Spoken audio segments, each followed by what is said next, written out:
ஒன்றிய சேர்மன் யாருன்னா நம்ம மகளிர். அதுவும் இவங்க தாழ்த்தப்பட்ட சமுதாயம் இல்ல, எஸ்சி தானே, தாழ்த்தப்பட்ட சமுதாயத்தை சேர்ந்த ஒரு மகளிர். பழைய தகரப்பெட்டியை தூக்கி கொண்டு சென்னைக்கு வந்தவர் அல்ல தலைவரை பத்தி. அப்ப அந்த மாதிரி சொன்னாங்க.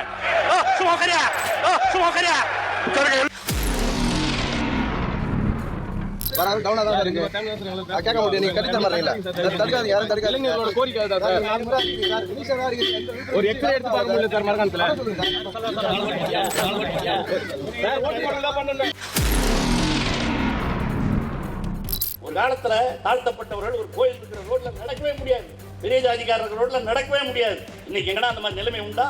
இதெல்லாம் எப்படி மாறிச்சு? யாரால் மாறிச்சு?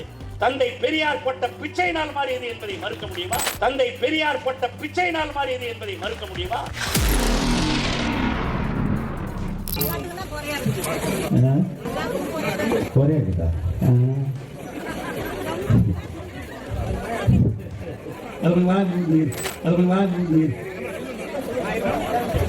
வீட்டுக்காரர் வந்துக்கிறாரா, போயிட்டாரா?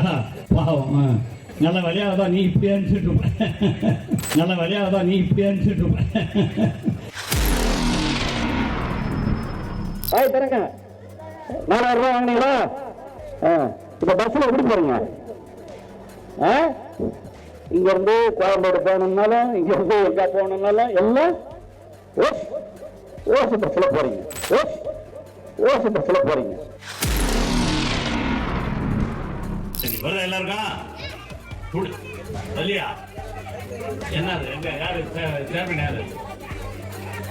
இந்திய கமிஷனர். உட்காருங்க சொல்றேன். இது சும்மா இருக்கணும், கேட்கறோம்ல. வந்து இந்த அறிகுறிகளை எனக்கு அப்படியே ஓட்டு கிழிகிழி கீழ்ச்சிட்டீங்க, நீங்க வந்து கேட்கறீங்க. இந்த அறிகுறிகளை எனக்கு அப்படியே ஓட்டு கிழிகிழி கீழ்ச்சிட்டீங்க, நீங்க வந்து கேட்கறீங்க. 1000 ரூபாய் கொடுக்குறாங்கல்ல, அது என்ன வேற இருக்காங்க? சொல்லட்டான், எங்கனாலும் ஓட்டு போடாம தரணும், ஓட்டு போடாம தரணும். சொல்றீங்க இப்ப எவ்வளவு மகிழ்ச்சியான செய்தி 1000 ரூபாய் வர்றது.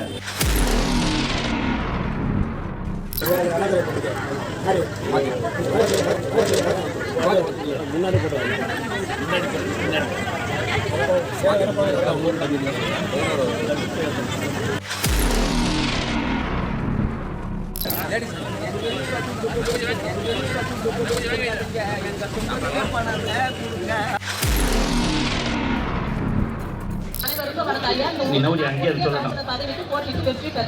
ஆனா எனக்கும் இந்த ஊராட்சி நிர்வாகத்திற்கும் சம்பந்தம் உண்டா? உண்டு இல்லையா? நீ வை, இதெல்லாம் அப்புறம் பேச வேண்டியது. நீ வை, இதெல்லாம் அப்புறம் பேச வேண்டியது. சொல்லு, மத்தவங்கிட்ட சொல்லு. உட்கார். ஓ அப்படியா நீ? அதால் தான் பேசுற பொழுது உட்கார். ஓ அப்படியா நீ? அதால் தான் பேசுற பொழுது உட்கார்.